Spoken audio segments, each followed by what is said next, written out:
আসসালামু আলাইকুম। শুরু করতে যাচ্ছি হরর স্টোরি বড় বৌমা গল্পের ৬ নম্বর পর্ব। মিজান সাহেব প্রচণ্ড ভয় পেয়ে যান। অহনার কিছু হয়ে যায়নি তো? দরজা ভাঙা ছাড়া উপায় না পেয়ে মিজান সাহেব দরজাটা বারবার ধাক্কা দিতে লাগলেন। একসময় দরজাটা খুলে যায়।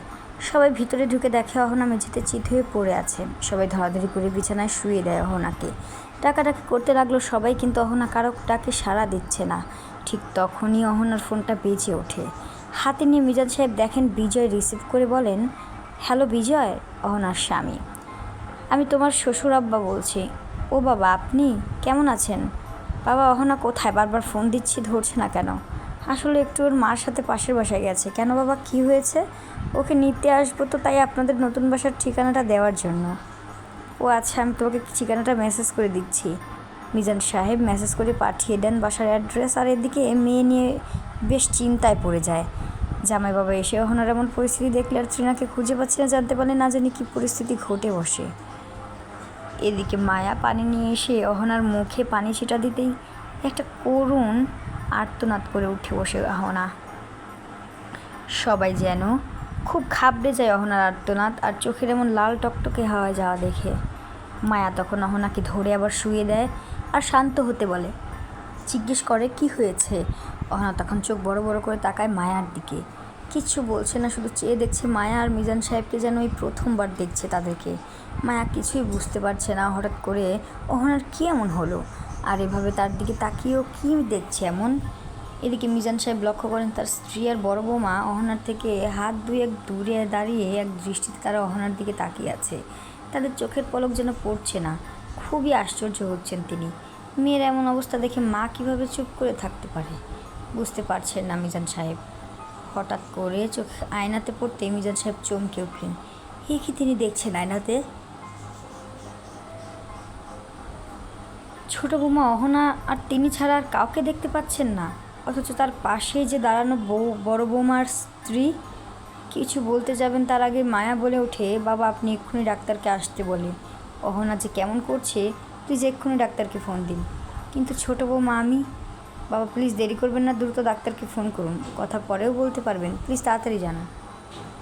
মিজান সাহেব তখন স্ত্রী আর বড় বৌমার দিকে তীক্ষ্ণ দৃষ্টিতে চেয়ে থাকেন। বুঝতে পারছেন না তিনি এরাই কি আমার সত্যি বড় বৌমার স্ত্রী?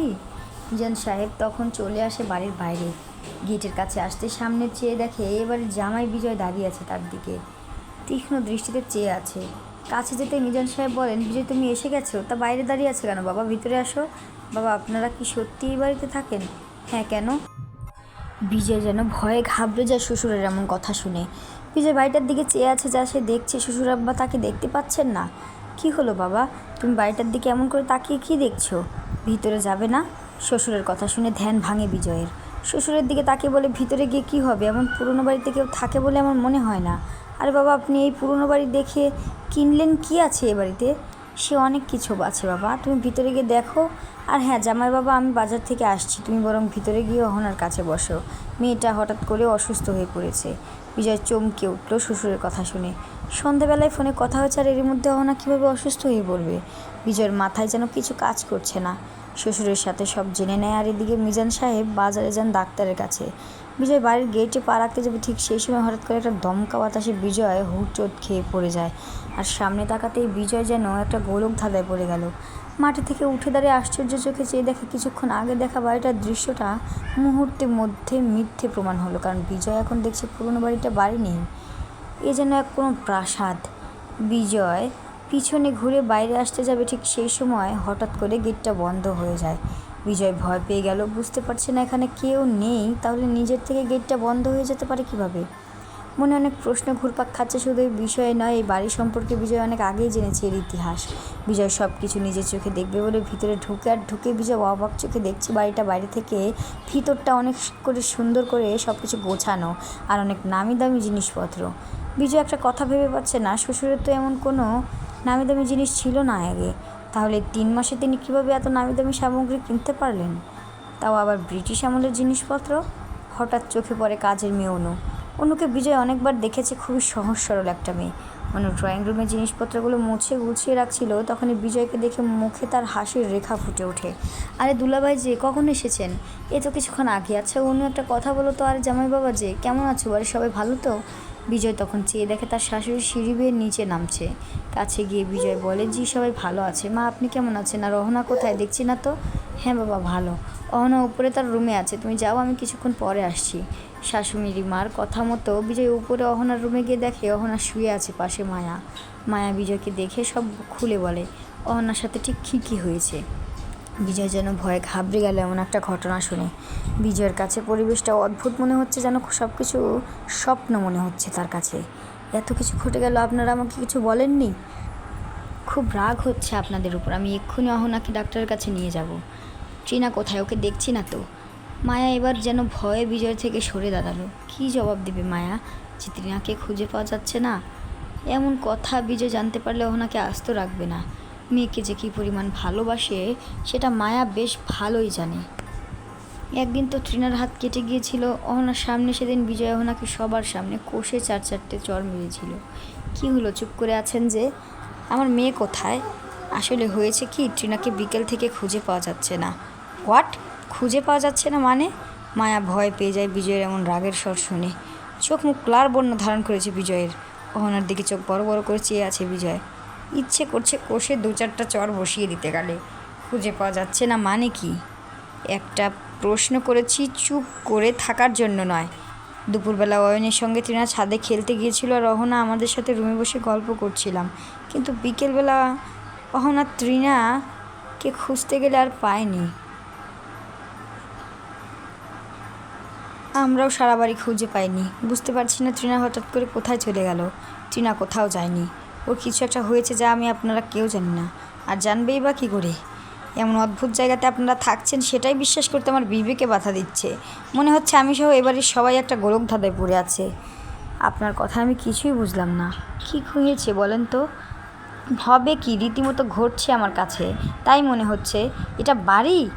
কথা শেষ না হতেই বিছানায় ছোঁয়া অহনা সহ পুরো খাটটা থরথর করে কেঁপে ওঠে, যেন ভূমিকম্প নাড়া দিয়ে উঠল। এ দেখে চমকে যায় বিজয় আর মায়া। বিজয় খাটে হাত দিতেই ছিটকে ফেলে দেয় কেউ, তার মনে হয়।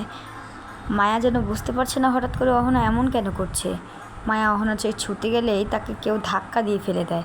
হঠাৎ করে দুজনের সামনে অহনার দেহটা নিজে থেকেই শূন্যে উঠে যায়, আর তখনই অহনা রাগে যেন ফুসফুস করে ওঠে।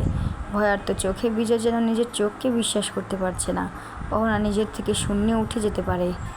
মায়া বিস্মিত চোখে চেয়ে বিজয়কে বলল, এটা কী হচ্ছে বিজয়? অহনা এমন করছে কেন? আর ও শূন্যে উঠে গেল কীভাবে? আমি বলেছিলাম না এ বাড়িতে। কথা না বলতে বলতেই অহনা জোরে চেঁচিয়ে ওঠে। শূন্যে দাঁড়ায় এবার অহনা। চোখ দুটি যে কালো কুচকুচে হয়ে আছে আর মুখের বিচ্ছিরি চেহারা, তা দেখে প্রচণ্ড ভয়ে আটকে ওঠে মায়া আর বিজয়। রুমের দরজাটা তখন ঠাস করে বন্ধ হয়ে যায় আর জ্বলে থাকা লাইটগুলো ঝিঝি করে শব্দ করছে। পুরো পরিবেশটা তখন দুজনের কাছে মারাত্মক ভয়ের সৃষ্টি করে। বিজয় উঠে গিয়ে অহনাকে ধরতে যাবে, ঠিক তখনই অহনা বিজয়ের গালে সজোরে চর বসিয়ে দেয়। মায়া তখন হতভম্বের মতো দাঁড়িয়ে দেখছে। বিজয় যেন এ তার অহনাকে নয়, কোনো প্রেতাত্মার সাথে মুখোমুখি হয়েছে। এটা বুঝতে পেরে বিজয় মায়ার পাশে গিয়ে দাঁড়ায়। অহনা তখন চোখের ইশারাতে রুমের সব জিনিসপত্র একে একে ভাঙতে লাগলো আর রাগে ফুসফুস করে গোঙাতে লাগলো। দুজনেই তখন প্রচণ্ড ভয়ে জড়সড় হয়ে থরথর করে কাঁপছে। কিছুক্ষণ পর বিজয় অহনাকে হাত জোর করে শান্ত হতে বলতেই চোখের পলকে ঠিক আগের মতো অহনা বিছানায় শুয়ে থাকে। ভয়ে ভয়ে দুজনে অহনার কাছে গিয়ে অহনাকে ডাকতে থাকে। ডাকার কিছুক্ষণ পর অহনার চোখ খুলে তাকায়। মায়া অবাক হয়ে দেখছে অহনাকে। তার চোখ দুটি রক্তের মতো লাল হয়ে আছে আর চোখের চারপাশে কালো দাগ পড়ে গেছে। দেখে মনে হচ্ছে নির্ঘুমে রাত কাটিয়েছে সে। অহনা তুমি ঠিক আছো? কি হয়েছে তোমার, বলো আমাকে। বিজয় তুমি এসেছো, প্লিজ আমাকে এখান থেকে নিয়ে চলো, ও আমাকে মেরে ফেলবে, তুমি ওকে বাঁচাও প্লিজ। অহনা হঠাৎ করে বিজয়ের হাত ধরে জোর স্বরে বলে তাকে বাঁচাতে। বিজয় বুঝতে পারছে না অহনার সাথে কিছু ঘটেছে, আর তারই প্রতিক্রিয়া বিজয় তা কিছুক্ষণ আগে তার প্রমাণও পেয়েছে। কিন্তু বিজয় ভাবে তার মেয়েকে না নিয়ে সে বাড়ি থেকে যাবে না। যে করে হোক মেয়েকে বিজয় খুঁজে বের করবেই। মায়াকে চলে যেতে বলে, কারণ অহনার সাথে কিছু কথা জিজ্ঞেস করবে এবারের সম্পর্কে, সেটা যেন এবারে কেউ না জানে, তাই মায়াকে চলে যেতে বলে। মায়া চলে যেতেই বিজয় অহনাকে ধরে উঠে দাঁড়ায় আর বলে, অহনা তুমি সত্যি করে বলো ত্রিনাকে তুমি কার সাথে যেতে দেখেছো? কার সাথে আবার? অয়নের সঙ্গে খেলতে গিয়েছিল। প্লিজ বিজয়, তুমি আমার মেয়েকে খুঁজে এনে দাও।